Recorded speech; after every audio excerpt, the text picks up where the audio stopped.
ನಮ್ಮ ಇಡೀ ದೇಶದಲ್ಲಿ ಮುಟ್ಟಿನ ರಜಾ ಕೊಟ್ಟಿರೋದು, ಮೆನ್ಸ್ಟ್ರಲ್ ಲೀವ್ ಎಲ್ಲರಿಗೂ, ಎಲ್ಲ ಮಹಿಳಾ ಕಾರ್ಮಿಕರಿಗೂ ಕೊಟ್ಟಿರೋದು, ಅದೂ ಅದು ಸಿಗ್ತಾ ಇದೆಯಾ ಇಲ್ವಾ ಅಂತ ಒಂದು ಪ್ರಶ್ನೆ ಬರುತ್ತೆ. ಸೊ ಅದಕ್ಕೂ ಹೇಗೆ ಅದು ಕಂಪ್ಲೀಟಾಗಿ ಅದು ಇಂಪ್ಲಿಮೆಂಟೇಷನ್ ಆಗೋ ಥರ ನಾವು ನೋಡ್ಕೊಳ್ಳೋದು ತುಂಬ ಮುಖ್ಯ. ಸೊ ಒಂದು ಸರ್ ಕಾನೂನು, ಇವರೆಲ್ಲ ಹೇಳಿರೋದು ಕಾನೂನು ಪ್ರಕಾರ ಕಂಪ್ಲೀಟ್ಲಿ ಇಂಪ್ಲಿಮೆಂಟೇಷನ್.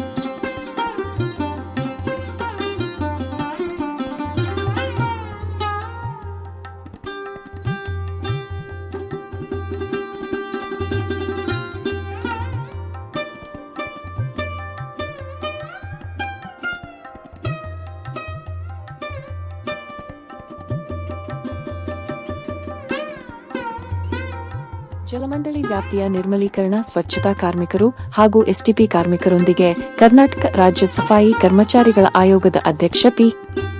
ರಘು ಮತ್ತು ಜಲಮಂಡಳಿ ಅಧ್ಯಕ್ಷೆ ಡಾಕ್ಟರ್ ಎನ್. ಮಂಜುಳಾ ನೇರ ಸಂವಾದ ನಡೆಸಿದರು. ಕಾರ್ಮಿಕರ ಸಮಸ್ಯೆಗಳು, ಕಲ್ಯಾಣ ಹಾಗೂ ಕಾರ್ಯನಿರ್ವಹಣೆಯ ಕುರಿತು ಅಭಿಪ್ರಾಯಗಳನ್ನು ಆಲಿಸಿದ ಬಳಿಕ ಮಧ್ಯಾಹ್ನ 1 ಗಂಟೆಗೆ ಸುದ್ದಿಗೋಷ್ಠಿಯಲ್ಲಿ ಕಾರ್ಯಕ್ರಮದ ಪ್ರಮುಖ ಅಂಶಗಳನ್ನು ತಿಳಿಸಿದರು. ಸಫಾಯಿ ಕರ್ಮಚಾರಿ ಆಯೋಗದ ವತಿಯಿಂದ BWSSBಯಲ್ಲಿ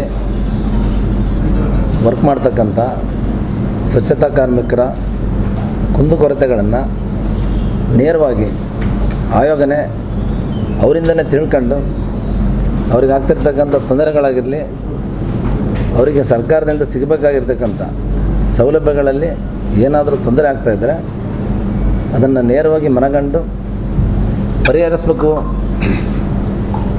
ಅವ್ರ ಜೊತೆ ಈ ಸರ್ಕಾರ ಮತ್ತು ಆಯೋಗ ಇದೆ ಅಂತಕ್ಕಂಥ ಭರವಸೆ ಮೂಡಿಸ್ಬೇಕನ್ನೋ ದೃಷ್ಟಿಯಿಂದ ಇವತ್ತು ನಾವು ನೇರ ಸಂವಾದ ಕಾರ್ಯಕ್ರಮ ಮಾಡಿ ಅವರು ಹೇಳಿರ್ತಕ್ಕಂಥ ಕುಂದುಕೊರತೆಗಳನ್ನು ತಿಳ್ಕೊಂಡು ಅವುಗಳನ್ನೆಲ್ಲ ನಮ್ಮ ಆಯೋಗದ ವತಿಯಿಂದ ಮೇಡಮ್ ಅವರಿಗೆ ಒಂದು ಸೂಕ್ತ ನಿರ್ದೇಶನ ನೀಡಿ ಮತ್ತು ಕೆಲವು ಸರ್ಕಾರದ ಮಟ್ಟದಲ್ಲಿ ಪಾಲಿಸಿಗಳಲ್ಲಿ ಚೇಂಜ್ ಆಗಬೇಕಾಗಿರ್ತಕ್ಕಂಥ ವಿಷಯಗಳಿದ್ದಾವೆ, ಅವನ್ನು ಕೂಡ ಸರ್ಕಾರದ ಮಟ್ಟದಲ್ಲಿ ಆ ಪಾಲಿಸಿ ಮ್ಯಾಟರ್ಸನ್ನ ಚೇಂಜ್ ಮಾಡಿ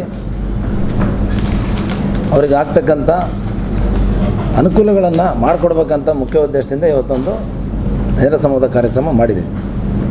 ನೇರ ಸಂವಾದ ಕಾರ್ಯಕ್ರಮದಲ್ಲಿ ಅವರು ಏನು ತಮಗೆ ಯೂನಿಫಾರ್ಮ್ ನೀಡ್ತಾ ಇದ್ದಂಥ 2 ಜೊತೆ ಯೂನಿಫಾರ್ಮ್ನ 4 ಜೊತೆ ಮಾಡಬೇಕು, ಮತ್ತು ಅವ್ರಿಗೆ ಸಿಗ್ತಾ ಇರ್ತಕ್ಕಂಥ ಸೌಲಭ್ಯಗಳಾಗಿರ್ತಕ್ಕಂಥ ಸೋಪ್ ಆಗಲಿ, ಡೆಟಾಲ್ ಆಗಲಿ, ಅದರಗಳ ಬಗ್ಗೆ, ಮತ್ತು ಅವರಿಗೆ ಏನು ರಜಾ ಕೊಡ್ತಾ ಇಲ್ಲ ಸರಿಯಾಗಿ ಅನ್ನತಕ್ಕಂಥ ಒಂದು ಇದಿದೆ ಅದರ ಬಗ್ಗೆ, ಮತ್ತು ಅವರು ನಮ್ಮನ್ನೆಲ್ಲ ಕಾಯಂಗೊಳಿಸ್ಬೇಕಂತಕ್ಕಂಥ ಮುಖ್ಯ ಬೇಡಿಕೆಗಳನ್ನು ಸಲ್ಲಿಸಿದ್ದಾರೆ.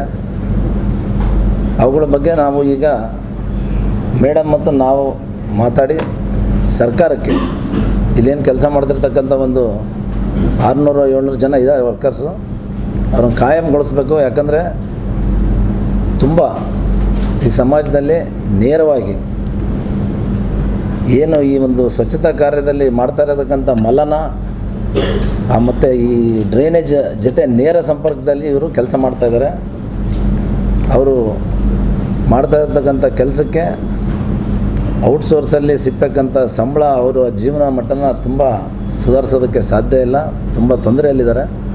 ಆದ್ದರಿಂದ ಅವರಿಗೆ ಕಾಯಂಗೊಳಿಸಿ ಅವರಿಗೆ ಸಿಗ್ತಕ್ಕಂಥ ಸರ್ಕಾರದ ಸೌಲಭ್ಯಗಳು ಸಿಗಬೇಕನ್ನೋಂಥ ದೃಷ್ಟಿಯಿಂದ ನಾವಿವತ್ತು ಮೀಟಿಂಗ್ ಮಾಡಿ ಬಂದಿದ್ದೀವಿ.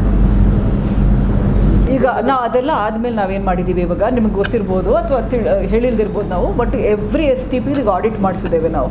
IAC ಮುಖಾಂತರ ಕ್ವಾಲಿಟಿ ಏನು ನಡೀತಾ ಇದೆ ಅನ್ನೋದನ್ನು ತನಿಖೆ ಮಾಡಿಸ್ತಾ ಇದ್ದೀವಿ. ಅದ್ರ ಜೊತೆಗೇ ಅದು ಆಡಿಟ್ ರಿಪೋರ್ಟ್ ತೊಗೊಂಡ್ಬಿಟ್ಟು ಏನೇನು ವ್ಯವಸ್ಥೆಗಳಲ್ಲಿ ಏನಾದ್ರು ಲ್ಯಾಪ್ಸಸ್ ಇದೆಯಾ, how we can improve it, ತಾಂತ್ರಿಕವಾಗಿ ಏನು ಮೈಂಟೈನ್ ಮಾಡ್ತಾ ಇದ್ದಾರೆ ಅದರಲ್ಲಿ ಏನಾದ್ರು ಪ್ರೊಸೀಜರಲ್ ಲ್ಯಾಪ್ಸಸ್ ಇದೆಯಾ, ಅದನ್ನೆಲ್ಲ ತನಿಖೆ ಈ ಆಡಿಟ್ ಮುಖಾಂತರ ಹೇಳ್ತಾರೆ ನಮ್ಗೆ ಏನೇನು ಮಾಡಬೇಕು ಅಂತ.